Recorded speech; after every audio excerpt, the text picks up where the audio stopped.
think about, obviously they talked about the role models and how important that is to any community. And if I think about role models who've been not only the best of the Indian Americans as entrepreneurs, but also as philanthropists, I mean, these three have to rank right up there amongst the top 5 or few in this community. So I really think we had a fantastic, it's wonderful that we're able to get the 3 of them to participate in this panel today. So on to the next topic. We have a keynote. Vineet Rai, who's got a very interesting background. I just came to know him over the last week or so, although I'd heard of his organization Avishkar, that many of you may have heard about in the past. So Vineet is the founder and managing director of Avishkar, and also the co-founder and chairman of IntelliCap group of companies.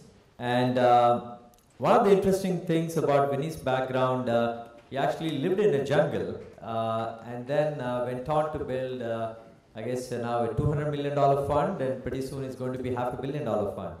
So, so that's, to me, is a pretty colorful past there, and I'm sure he'll have some interesting tidbits to share from a background like that. Vineet also chairs the board of Willgrow, an incubating and funding platform, and IntelliGrow, which is the IntelliCap subsidiary, which provides venture debt services to impact enterprises. And Avishkar was founded in 2001, and it's with about $200 million, which I talked about, and currently working to expand that to about $500 million.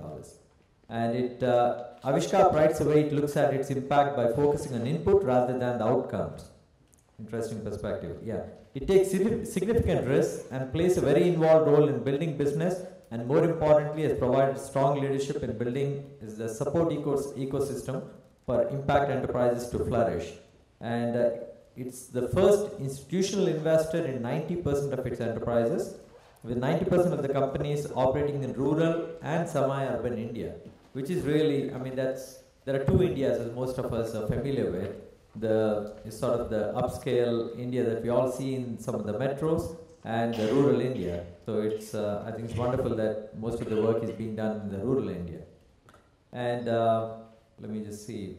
Yeah, Vineet has received numerous awards, including the SME Finance Award for G20 and the World Business Award.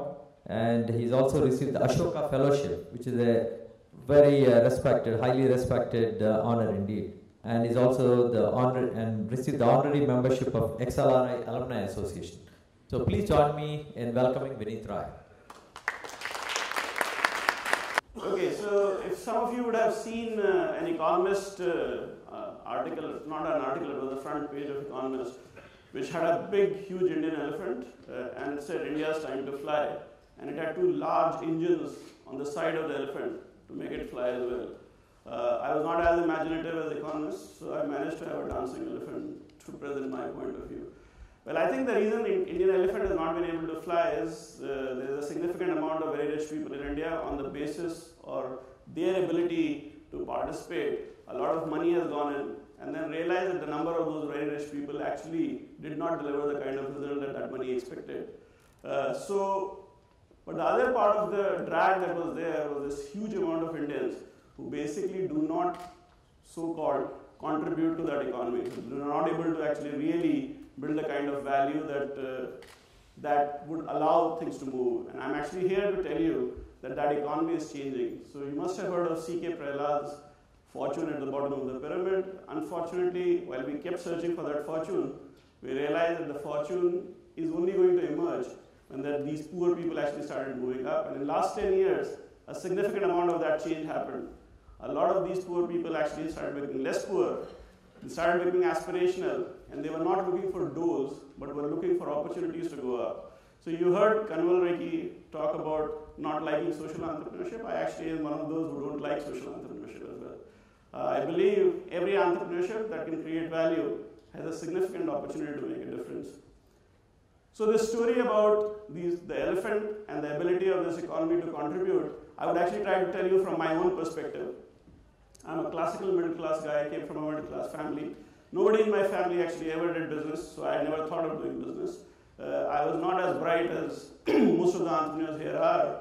So I never went to IIT, never went to IIM. I basically went to a forestry management institute and landed up in a forest, spent 3 years there, and then discovered an India that I had not seen. So I lived in a small town. You can see a little bit of begging on the side, etc., and you know that a lot of these beggars are actually professional beggars. So it doesn't touch you that much if you know that reality. But when I was living in the forest, I came across an India that I had not seen, witnessed, even though I was born, brought up, and lived there. And this was the India which comprises of people who didn't beg, but could starve and die. And that was the reality that I had not witnessed. And this was taking place, I was working in Orissa, in a very remote part of Orissa. And I realized the challenge is not really that the government doesn't want to actually save these people. The problem was the two important ingredients that bring about a change, capital and talent. Both these things only go or congregate where you have infrastructure, where you have ability to make a difference. And therefore, the capital goes to the Mumbais, the Delhis, and the Bangalores, and Hyderabad, and Chennai. The Orissas and the remote part of Orissa is left out. So with this bright idea, and I was 21 at that point of time, 3.5 years later, 24, I started realizing I got married. My wife discovered forest is not a great place to live. She gave me a 3 months ultimatum. Can we actually find a different job? Anybody who's lived 3.5 years in a forest would find it difficult to get a job in any case. As luck would have it, IIM Ahmedabad, the institute, which is very famous, was actually looking for a person with exactly the same kind of background. Somebody who has worked for a corporate, lived in the forest. So I came there to IIM Ahmedabad, discovered a significant amount of rich people, saw a completely different world, because Ahmedabad is very different. And in that milieu, I realized I'm not really cut out for the research work that I was doing. So I left, got lucky, and got a job in the probably India's first incubator set up by government of Gujarat in IIM Ahmedabad. My job was to work with innovations of the farmers and convert them into businesses. And having spent 3 years trying to do that, I figured out the challenge really is not about ideas, because every Indian carries 300 ideas in his back pocket. The problem is actually to convert these innovations into businesses, for which you require capital and you require the entrepreneurial zeal. The entrepreneurial zeal was there, the capital was not there.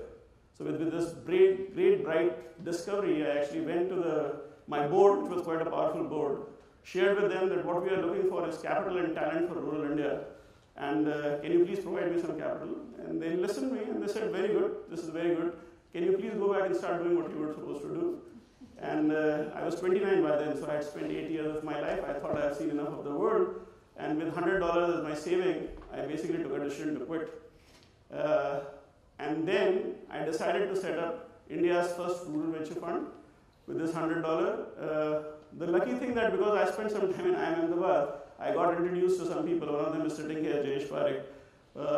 And these people were in Singapore, and they came to know about me and actually financed my trip to Singapore. That was the first time I left India. And met them and presented to them a case of setting up India's first social venture capital fund or whatever, rural venture capital fund. Got some money, came back, and then actually convinced my wife, who had actually been given 1 lakh rupee, roughly translated that kind of exchange rate, $2,000, to set up a company called Intellicap, or basically the talent sourcing company for rural India as well. This was all 2001 and 2002. And after this, after spending the $2,100 that I had actually, after all my life saving, I discovered it is very, very difficult to actually find more rich people and ask them to give money to a forester who wanted to do finance. Now, 2005, I actually reached finally $1 million. And it was then I actually asked myself, what is the challenge that I'm trying to do?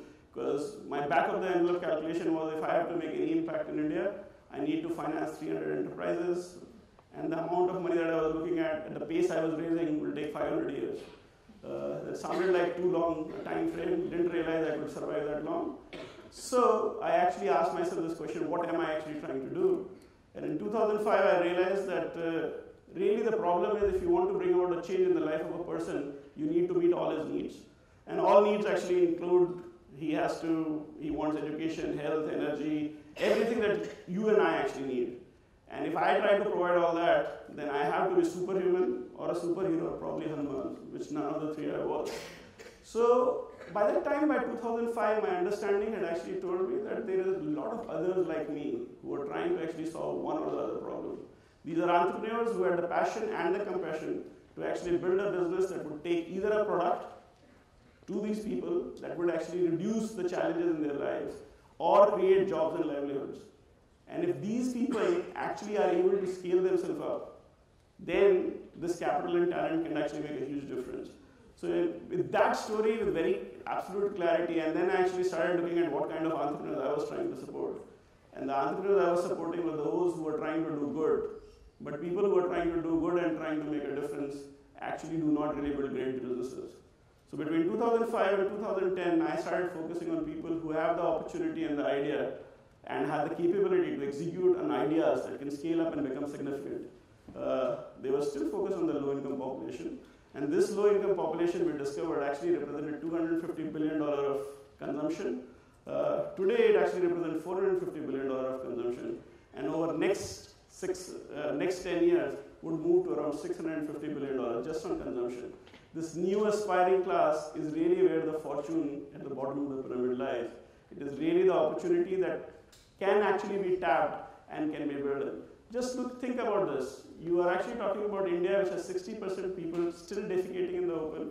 It's a challenge that cannot be solved just by intellectual thinking. I know there is somebody here who actually has some solutions for a toilet. But the point is you require a significant amount of capital investment and a very beautiful business model that would allow that to continuously operate. It's a non-seasonal activity, so if you actually can figure out a good business model and scale it up, you can not only create a significant amount of capital returns for yourself, but change a country's paradigm or outlook, which has actually been pretty stinky for quite some time. So the challenge that we are faced with today in a country like India is how do you attract just the capital that can go in and scale these businesses, and at the same time find the talent that is willing to do it. And this is really the reason I actually literally pleaded to Venk Shukla to allow me to come here. Because some of you who are sitting out here has the talent and has the entrepreneurial zeal and probably the capability to bring about and make a difference. And just so that you know, Stanford, which is based right here, actually was one of the first places to design a solar lantern that has become a very flourishing business, even though it still doesn't make money in India, but it makes money in India and Africa put together. So the point is you can actually sit here, design a product that can make a difference in the country like India. If you have capital, you can actually invest. If you have the entrepreneurial zeal and desire to be back in India, you can become an entrepreneur because there is a significant amount of capital that is chasing people who have the ability to build businesses at scale.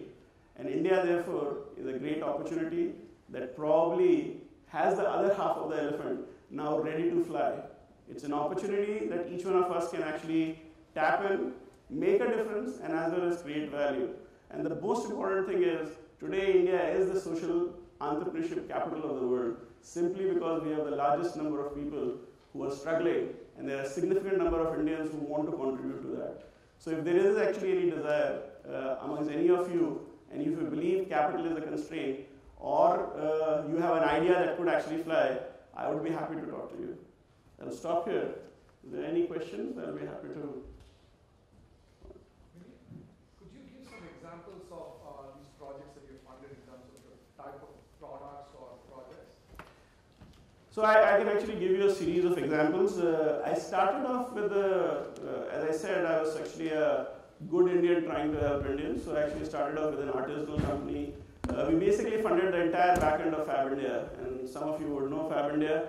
Fab India basically sources garments from the remotest part of India, puts them into reasonably good looking showrooms where some of us go and shop. The margins that you create are significant while you do that. And I think the challenge that we saw, which William Bissell, the founder of Fab India, saw, was he was doing it in partnership with NGOs, and there was a huge problem in terms of consistency. So what they wanted to do was convert this into something that would create significant jobs. The challenge of working capital could be managed, and there could be some value creation happen. So we invested in 6 such companies which were basically owned by 8,000 women, and these 8,000 women are not only the owners but also the producers, which essentially meant that you were not only creating jobs for people, but you were trying to create wealth as well. So this is just an example, but this was what I did earlier. Then I actually realized it's difficult to scale these businesses and create exits out of them, even though I exited most of them. The point was that if you have to really scale these businesses up, you need to actually be the Fab India and not necessarily the back end of Fab India. And that's where we actually invest now. So I invested in a company called Mela Artisan, which is based in US, but basically sources from India. And if any of you are in New York, you would go in Nordstrom, you would see them. They actually source from the poorest part of India, create very beautiful designs, and sell them in the most expensive stores in the United States. So these are the kinds of things we do. But some other examples I can talk to. I talked about the toilet company. There was this guy I met who actually had a very small, he was actually a young MBA who wanted to actually set up a toilet company. And this toilet company, he had actually figured out a mechanism by which he can set this portable toilets for the builders, and then over a period of time he can scale them on a pay-per-use basis. We invested a small amount of capital, and over a period of time this company is now doing $7 or $8 million in revenue, could become India's largest toilet company soon. We actually set up a dairy in Orissa, which actually I realized, if any of you know India well, any part of tribal India actually does not have milk kettles, so you really cannot have dairies there. And most of the, therefore, milk comes from outside those states. We saw that as an opportunity, and if you actually set up a dairy, you can produce a huge amount of local employment, because then you can train the people to have cattle, you bring in microfinance institution who will finance the cattle, and therefore you can create, and then you have a captive environment in terms of the local cities having to use your milk. So, and you can actually look at everything from microfinance to technology to artisanal activities to energy. Any amount of opportunities exist in trying to set up these companies. So these are some examples. Can you talk about the expectations of your limited partners, so particularly what kind of returns they expect, and your views of the concept of double bottom line impact? Yeah, so I don't have any views on double bottom line. I think there's only one bottom line, because all those people who actually talk about impact, when you start doing documentation, only talk about returns. So anyway, venture capital is a very interesting business.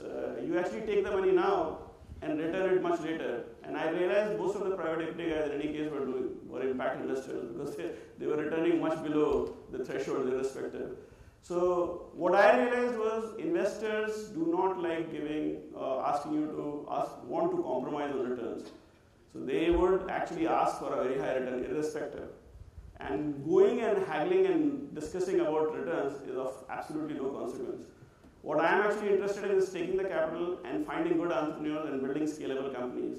If I am able to do that and do it diligently and honestly, the returns will take care of itself. If I'm not going to do that, I'm not going to generate return and I'm not going to generate impact. So we sign very long agreements both on the financial side and on the impact side. And if you actually look at them and if I try to execute on them or start thinking about them, I'll never be able to sign those agreements. So what I do is I don't think about signing those agreements. I actually sign those agreements, take the capital, and do what we think is the right thing to do.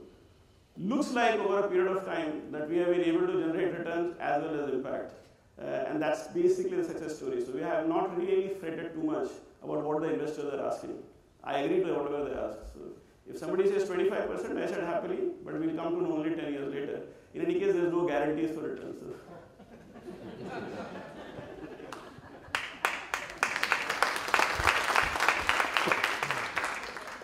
So I'll just tell you the specifics of the dairy project.